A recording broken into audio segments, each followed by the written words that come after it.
Hi everybody, I'm Gina. I'm from New York. And I needed to write out what the definitions of each part of these counselors were before I could try to describe which one I identified with.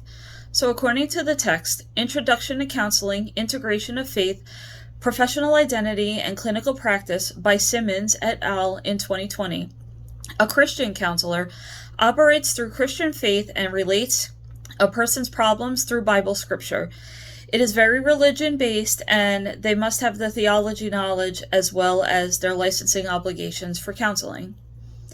A pastoral counselor is a priest or a parish leader that is appointed to help the priest or the minister, and they provide services like marriage or family counseling. This is a type of counseling that is usually free of charge, and this is more spirituality based.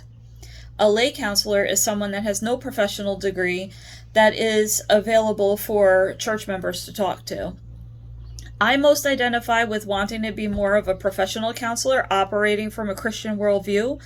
While I was born and raised Catholic, I don't identify as religious. And to be honest, I stopped going to church after I made my confirmation at age 14. So this assignment might be a little difficult for me to describe because I think that just for that reason, I have to go into a little more detail. My plan is to stay with my current employer for as long as I can. I work for the county government.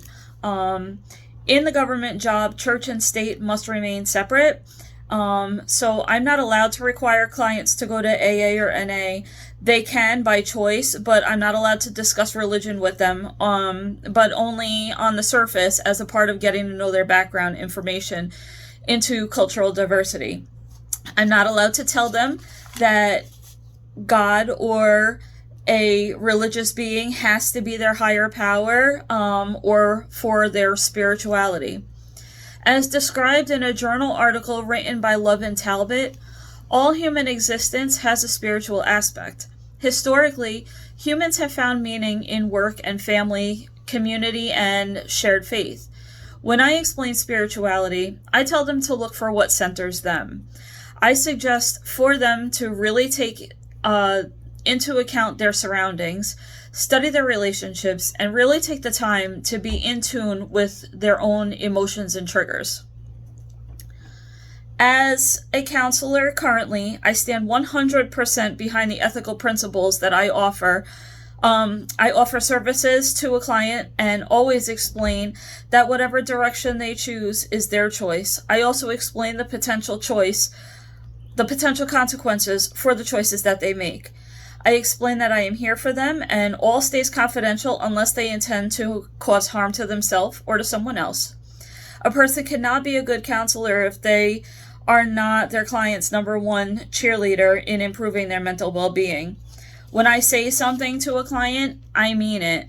My clients have to know that I work for them. I am very blunt and honest person with them, and for that I gain their trust and respect. My clients are always told everything that I speak about with their collateral contacts. And lastly, I hold them accountable for not only their progress, but their setbacks as well. I have understood that boundaries are very important, especially in the field of dealing with human lives, and can be especially difficult while growing up in a small town. Multiple relationships can happen and sometimes beyond the counselor's control, but it is important to never blow the confidentiality of a client in a public area. It can be challenging to have a life socially, sometimes in your own community, when people that you counsel are everywhere. I always state that I left my counseling hat at home when I am approached in public because I am conscious of my behavior and surroundings because I'm aware that I am being watched. How could you operate as a counselor from a Christian worldview and not impose your beliefs to other clients? I always have an open mind and I never judge. What you don't know about in a topic, never be afraid to ask questions or do research because you learn from your clients just as much as they learn from you. Thank you.